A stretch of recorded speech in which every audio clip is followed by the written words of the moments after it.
J'ai été missionnaire à Madagascar pendant 32 ans.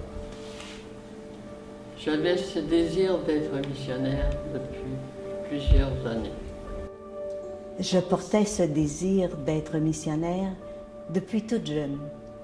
Depuis le moment où on nous avait parlé de vocation et où j'étais émerveillée de la vocation d'être prêtre. Le prêtre avait ce pouvoir de nous donner Jésus, de le faire venir parmi nous, au milieu de nous. Et je voyais que le prêtre le faisait, mais la femme, elle ne le faisait pas. Mais voilà qu'un jour, une missionnaire de l'Immaculée Conception vient nous parler des petits Chinois, pour nous vendre des petits Chinois. Et elle nous parle du travail missionnaire. Et là, me voilà intérieurement là, toute heureuse parce que ce qu'elle m'annonce, c'est que les missionnaires, elles, en pays lointain, comme il n'y a pas de prêtre, c'est elles qui annoncent Jésus, c'est elles qui le font connaître. Alors, dans mon cœur, je me disais, je serai missionnaire.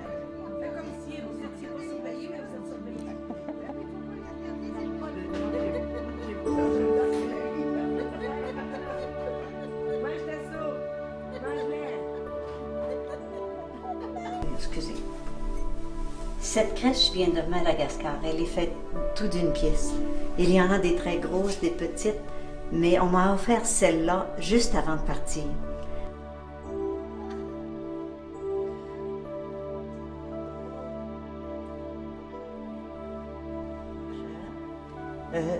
J'ai travaillé longtemps. J'ai enseigné 4 ans. J'ai travaillé en pastorale diocésaine. C'est dire que je travaillais en éducation de la foi. J'aimais beaucoup mon travail. Je trouvais cela exigeant, mais j'avais hâte d'atterrir, d'être avec les gens, de vivre ce que j'enseignais avec les gens pour vérifier, je vais dire, la croissance de la semence. Il y a un évêque qui m'a influencée parce que dans le temps des fêtes, le personnel qui travaillait à l'Office d'éducation de Québec, c'est Monseigneur Couture, il nous amenait toujours faire une visite spéciale à un groupe de pauvres. Et c'est ça qui a réveillé mon désir de dire, c'est peut-être l'heure, c'est peut-être le temps.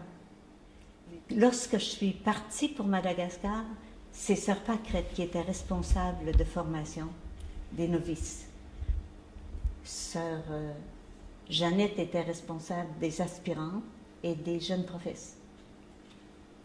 Tu t'en souviens mieux que moi. Et ensuite, lorsque j'ai été nommée responsable des novices, elle est devenue supérieure à Mintiran. Ensuite, elle a été nommée responsable régionale.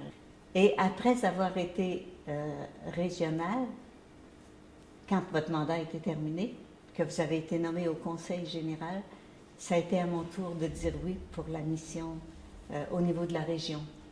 Et je l'ai accepté de bon cœur parce que ça m'ouvrait la possibilité de connaître non seulement les novices que j'avais accompagnés, mais toutes celles qui avaient précédé, dont plusieurs que j'avais connues lors de leur formation à l'Ouassou.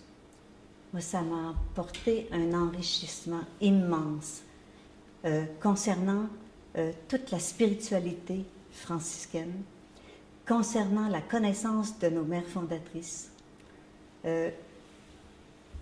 leur histoire. Et j'ai pris plaisir à chaque année de changer la manière de faire pour les faire apprécier, les faire connaître des novices. Et à mon grand bonheur, elles avaient le cœur très ouvert, très heureux de les connaître. Elles étaient même capables d'identifier celles qui leur ressemblaient le plus, puis qu'elles avaient le goût d'imiter dans leur vie religieuse.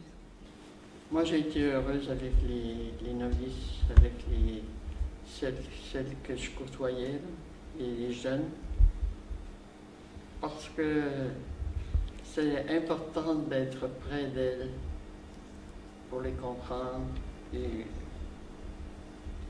peut-être ajuster la langue aussi, s'ajuster à la langue. Puis c'est ça. J'ai été heureuse avec ces jeunes. J'ai été privilégiée de l'avoir parce que j'ai vécu 2 ans complètes avec elle et ça m'a permis de m'ajuster à ce qu'elle vient de dire, à leur culture, parce que je m'intéressais à elle, elle s'intéressait à nous.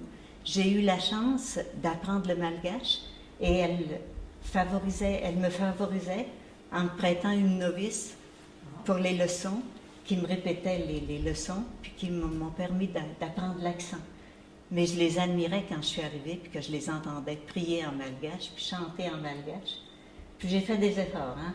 Tu as fait des efforts, puis tu en fais encore. C'est ça, c'est notre vie. Ça n'a pas pris de temps, hein, que je disais, je venais les oreilles rouges, je venais toute rouge quand je disais le Notre Père, je vous salue Marie, gloire au Père. On était jeunes, là. On était jeunes, hein? Les pauvres étaient proches de nous, mais c'était difficile d'être proche d'eux, parce que c'est la langue qui est le gros point. On essayait d'être bonne, compréhensive, avec les jeunes qui nous entouraient, là, avec qui on cheminaient avec nous. Il fallait se rappeler qu'on était là pour elles, pour eux, les Malgaches. Puis, il fallait faire quelque chose de spirituel aussi dans notre vie, pas seulement matériel.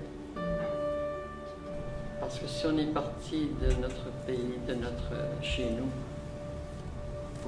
pour être proche d'eux, il fallait se rendre proche, essayer de comprendre la langue, de l'utiliser. C'était pas facile.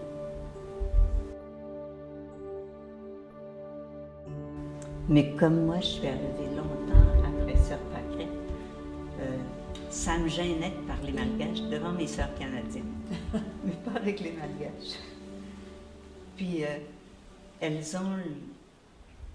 nous encouragent, mais elles rient beaucoup de nous quand on apprend le malgache. C'est drôle parce que le fait de changer un accent change complètement le mot, le sens de la phrase ou le sens. Mais moi, ce que j'ai beaucoup admiré chez les malgaches, ce que j'ai trouvé, comment elles m'ont évangélisé, c'est par leur intérêt à la parole de Dieu, par leur intérêt à connaître les constitutions, à connaître notre mode de vie, afin de vérifier sérieusement si le charisme que nous vivions était adapté à leur personnalité, à leur talent, à leurs dons.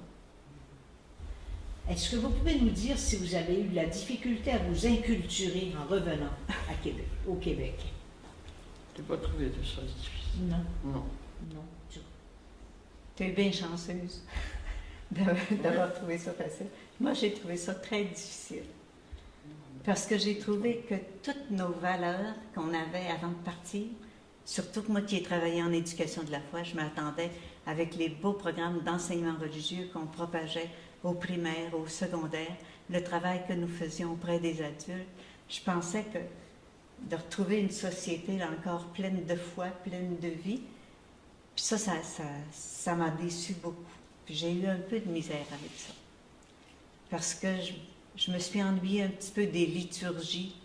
C'est vrai qu'elles sont longues, mais mon Dieu que les gens sont priants puis ont de la foi. Puis c'est beau comment ils s'organisent pour que la catéchèse se fasse. Les jeunes adultes sont impliqués. Nos jeunesses franciscaines, là, ils étaient impliqués à peu près dans tous les quartiers pour aider à l'évangélisation, à la catéchisation des jeunes. Moi, je dois dire aussi que ce qui m'a aidé à croître, c'est l'accompagnement que j'ai fait aux jeunes, que j'ai vécu avec les jeunes. Parce qu'en tant que responsable, nous les rencontrions toutes les semaines. Ça, c'est exigeant. C'est exigeant non seulement pour la jeune, mais pour la responsable. Parce qu'il faut qu'elle soit conséquente dans ses gestes, dans ses actions, dans ses réactions, qu'elle se travaille constamment aussi, qu'elle soit une femme de prière, une femme de foi, qu'on est capable, avec qui on est capable d'échanger du Seigneur.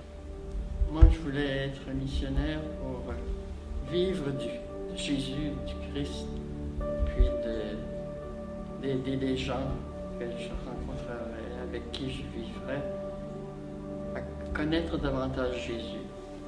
Alors en revenant, j'avais toutes mes sœurs autour de moi. Et j'avais le même but, essayer de rencontrer Jésus en elles et porter Jésus surtout.